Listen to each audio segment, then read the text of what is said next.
आज हम बात करेंगे कि किस तरह से कम समय में आप छत्तीसगढ़ हॉस्टल वार्डन की तैयारी कर सकते हैं, किस तरह से पढ़कर आप पूरे सिलेबस को कवर कर सकते हैं। दोस्तों, पढ़ते तो सभी हैं लेकिन कामयाबी सिर्फ गिने चुने लोगों को ही मिलता है। तो दोस्तों, आज की इस वीडियो में मैं आपको पढ़ने का एक यूनिक मेथड बताने वाला हूं, जिससे आपको छत्तीसगढ़ हॉस्टल वार्डन की तैयारी करने में बहुत ही ज़्यादा हेल्प मिलेगा।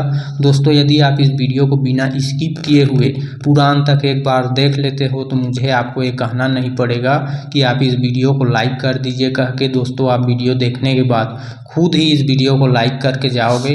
तो दोस्तों, चलिए ज़्यादा समय ना लेते हुए हम सीधे वीडियो को शुरू करते हैं। देखिए दोस्तों, यदि आप छात्रावास अधीक्षक बनना चाहते हैं तो आपको सबसे पहले एक रास्ता डिसाइड करना होगा, एक रास्ता आपको चुनना होगा। क्योंकि दोस्तों, अभी वर्तमान में छत्तीसगढ़ में लगातार वैकेंसी पे वैकेंसी निकल रहा है। तो यदि आप सबकी तैयारी करेंगे, सभी पदों के लिए अप्लाई करेंगे, तो आप अपना ध्यान पढ़ाई पर उतना नहीं लगा पाएंगे जितना कि एक कंपटीशन एग्जाम को क्रैक करने के लिए लगाना पड़ता है। तो दोस्तों, यदि आप वास्तव में छत्तीसगढ़ हॉस्टल वार्डन की तैयारी करना चाहते हैं, मेरिट लिस्ट में अपना नाम बनाना चाहते हैं, तो आप अपने माइंड में सिर्फ और सिर्फ एक ही बात को बसा लीजिएगा कि 2 माह बाद हॉस्टल वार्डन की एग्ज़ाम है और मुझे सिर्फ और सिर्फ उसी की तैयारी करनी है। मुझे इधर उधर की जितनी भी वर्तमान में वैकेंसी निकल रही उससे कोई मतलब ही नहीं है। दोस्तों, जब आप ऐसा करेंगे तब आपका मन एकदम से हल्का हो जाएगा, आपको किसी भी तरह का कोई उलझन नहीं रहेगा, आपकी सोच एकदम से पॉजिटिव हो जाएगा। आपको ऐसा लगेगा जैसे कि अब मैं छात्रावास अधीक्षक बनने वाला हूं करके। जब आप एक रास्ता चुनोगे तभी तो अपनी मंजिल तक पहुंच सकोगे दोस्तों।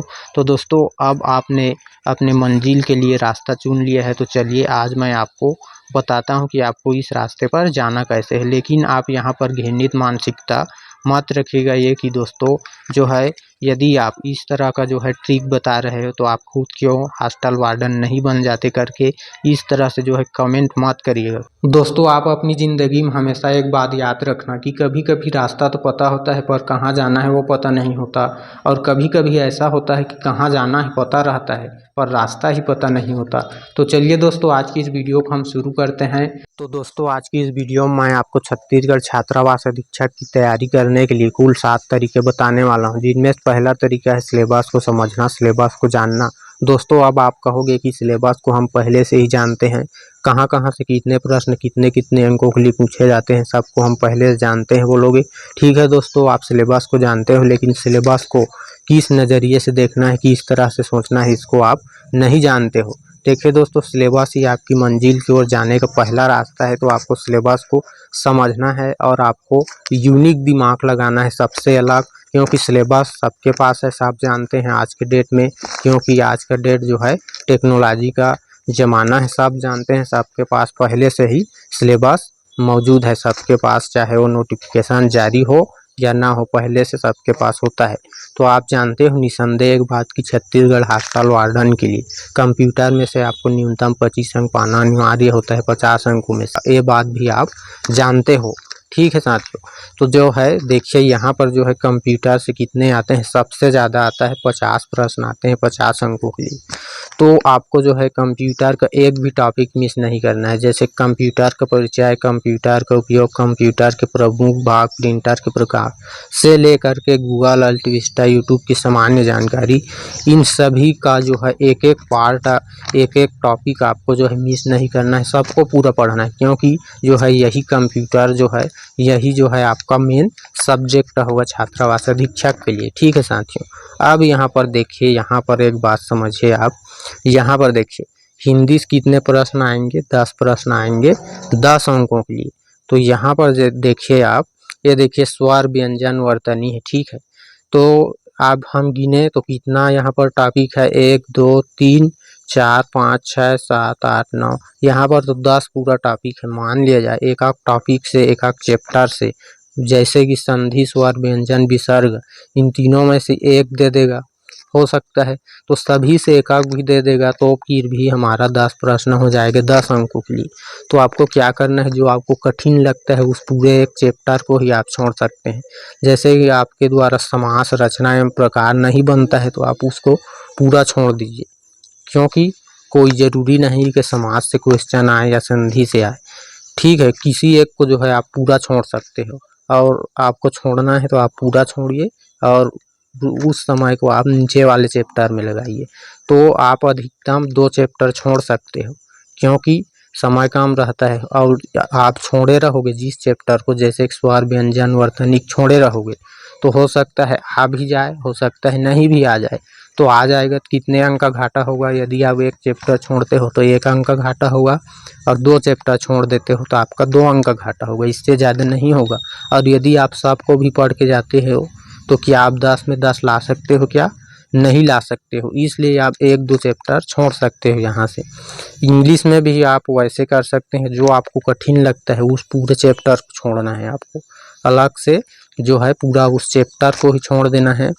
किसी एक चैप्टर को, मान लिया जाए आपके द्वारा यहाँ पर जो है नरेशन नहीं बनता है या फिर वॉइस नहीं बनता है, तो किसी एक चैप्टर को जो है आप पूरा छोड़ दीजिए और उस समय को जो है अन्य बाकी चैप्टरों में लगाइए। तो जो जैसे कि इंग्लिश जो है, जो हिंदी मीडियम वाले बच्चे होते हैं उनके लिए अधिकतर कठिन होता है। तो इंग्लिश में जो है आपका जो टॉपिक जो है आपको कठिन लगता है, उस टॉपिक को आप पूरा का पूरा छोड़ सकते हो, किसी एक टॉपिक को। इस तरह से जो है, हालांकि आपको 1 अंक नहीं मिलेगा, लेकिन 1 अंक के चलते जो है इधर का अंक बर्बाद नहीं होगा, आपको समय मिलेगा।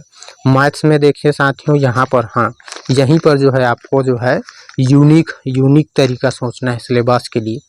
तो यहाँ पर जो परसेंटेज रहता है, तो प्रतिशत वाला एक सवाल आता है, यहाँ पर आप स्क्रीन पर देख रहे हैं।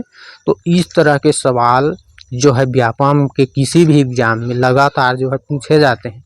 तो जो है कुछ गणित में ऐसे क्वेश्चन होते हैं जो बार बार पूछे जाता है, हालांकि वही क्वेश्चन नहीं आता, लेकिन उस टाइप के, उस मेथड से बनने वाले क्वेश्चन अधिकतर पूछे जाते हैं। तो इस तरह के जो है प्रश्नों को आपको गौर करना है और आपको इस तरह से जो है पढ़ना है साथियों। और छत्तीसगढ़ की सामान्य जानकारी, तो आप जो है छत्तीसगढ़ जीके को बार बार पढ़ते रहते हैं, किसी भी एग्जाम में दिलाते हैं, तो मैं आशा करूँगा यहाँ पर जो 20 अंक है, तो वहाँ से आप जो है 15 अंक आराम से प्राप्त कर सकते हो। अब दोस्तों, सिलेबस को आप समझ लिए, जान लिए, लेकिन सिर्फ सिलेबस को ही जानने से जो है आपका तैयारी कंप्लीट नहीं हो जाता। यहाँ पर जो है एक चीज़ और करना है, वो दूसरा तरीका क्या है, ओल्ड क्वेश्चन पेपर को समझना है। जो है छात्रावास अधीक्षक का लास्ट बार 2016 में एग्जाम हुआ था, तो उसका ओल्ड क्वेश्चन पेपर को आप कहीं से डाउनलोड कर लीजिएगा। मैं आपको लिंक डिस्क्रिप्शन बॉक्स में दे दूंगा, वहां से जाकर के आप डाउनलोड कर सकते हैं। आप उस ओल्ड क्वेश्चन पेपर को बार बार देखिए। सिलेबस से आपको पता चल गया कि कहाँ से, किस विषय से कितने प्रश्न कितने अंकों के लिए पूछे जाते हैं। लेकिन ओल्ड क्वेश्चन पेपर से दोस्तों आपको क्या पता चलेगा? आपको एक पता चलेगा दोस्तों कि किस चैप्टर से कितने प्रश्न कुछ पूछे जाते हैं, क्वेश्चन का लेवल किस तरह से रहता है, और जो है किस टाइप के प्रश्न आपको पूछे जाते हैं, एग्जाम पैटर्न आपको समझ में आएगा। देखिए दोस्तों, तीसरा तरीका होता है, वो होता है क्वेश्चन का लेवल पता लगाना। इस बात को, इस टॉपिक को यहाँ पर आप ध्यान से सुनिए। देखिए दोस्तों, छत्तीसगढ़ व्यापम के द्वारा बहुत सारे पदों के लिए जो है एग्जाम लिया जाता है। मान लीजिए पटवारी के लिए, छात्रावास अधीक्षक के लिए, फूड इंस्पेक्टर के लिए, रेवेन्यू इंस्पेक्टर के लिए, तो सबका जो है सिलेबस लगभग एक समान होता है। हिंदी पटवारी के एग्जाम में भी पूछे जाते हैं, तो फूड इंस्पेक्टर के एग्जाम में भी पूछे जाते हैं, हॉस्टल वार्डन के भी एग्जाम में पूछे जाते हैं। लेकिन अंतर क्या होता है? सिलेबस तो एक जैसा ही रहता है, लेकिन अंतर ये होता है दोस्तों कि वहाँ पर जो क्वेश्चन का लेवल रहता है वो चेंज रहता है अलग अलग पदों के अनुसार।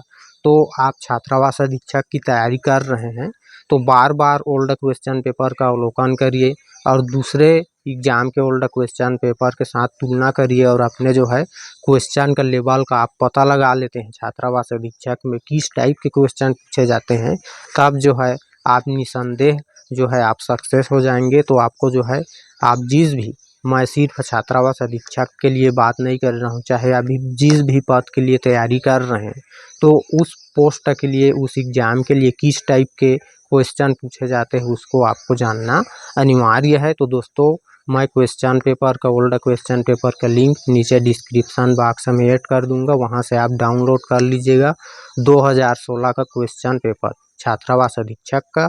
और दोस्तों, यहाँ पर चौथा मेथड है बुक का चुनाव करना। चौथा तरीका सबसे इम्पॉर्टेंट है कि आप जो है किस बुक का जो है चुनाव कर रहे हैं पढ़ाई के लिए। पांचवा तरीका होता है वो होता है दोस्तों कि आपको जो है नियमित पढ़ाई करना होगा। प्रत्येक दिन आप अपना टाइम टेबल बनाइए। मान लिया जाए आप सुबह टाइम 2 घंटा 3 घंटा पढ़ते हैं तो आप डेली उसी टाइम पर पढ़िए। मान लिया जाए आप शाम को पढ़ते हैं तो पर डे आप शाम को ही पढ़िए उसी टाइम में, ताकि जो है आपका कंटिन्यूटी बना रहता है दिमाग में, आपको उसी टाइम जो है। और जैसे कि आप टाइम मैनेजमेंट नहीं कर पा रहे हैं तब तो आपका मन मर्जी लगे तब आप पढ़ाई करिए, लेकिन जो है पढ़ाई डेली होना चाहिए। छठा तरीका है दोस्तों सेल्फ एग्जाम टेस्ट। जो है आप पढ़ लिए 10 दिन 15 दिन पढ़ लिए सभी सब्जेक्ट को, तो उसके बाद क्या करिए आप 3 घंटे का समय निकालिए, अपने मोबाइल में जो है स्टॉप वॉच जो है चालू करिए और जो है आप 150 क्वेश्चन का जो है सिलेक्शन करिए। और आप घर बैठे या फिर आप मोबाइल के द्वारा ऑनलाइन किसी भी वेबसाइट में जाकर के जब अपना मॉक टेस्ट कर सकते हैं कि आप 3 घंटा में 150 प्रश्नों को हल कर पा रहे हैं कि नहीं कर पा रहे हैं। जो है इसको जो है एक बार आप घर में ही ट्राई कर लीजिए, ताकि जब आप एग्ज़ाम हॉल में जाए तो आपके लिए आसान हो जाए 150 क्वेश्चन को सॉल्व करना। उसके बाद दोस्तों आप यदि ये जो है तरीका नहीं है, ये सुझाव है मेरे तरफ से कि मान लिया जाए आप परीक्षा दिलाने के लिए जा रहे हैं तो आप निश्चिंत होकर के जाएं, मन में बिना किसी झिझक के साथ जाएं। और ये क्वेश्चन आएगा कि ये आएगा नहीं, मेरे से बनेगा कि नहीं बनेगा, मन में कोई डाउट नहीं रखिएगा। आप एक पॉजिटिव सोच के साथ जाइए कि मैं जो भी पढ़ा हूँ वही आएगा और मेरा इस एग्ज़ाम को दिलाने के बाद सिलेक्शन हो जाएगी करके एक मन में निश्चित लगन लेकर के जाइए। तो दोस्तों आशा करता हूँ यह वीडियो आपको बहुत ही अच्छा लगा होगा।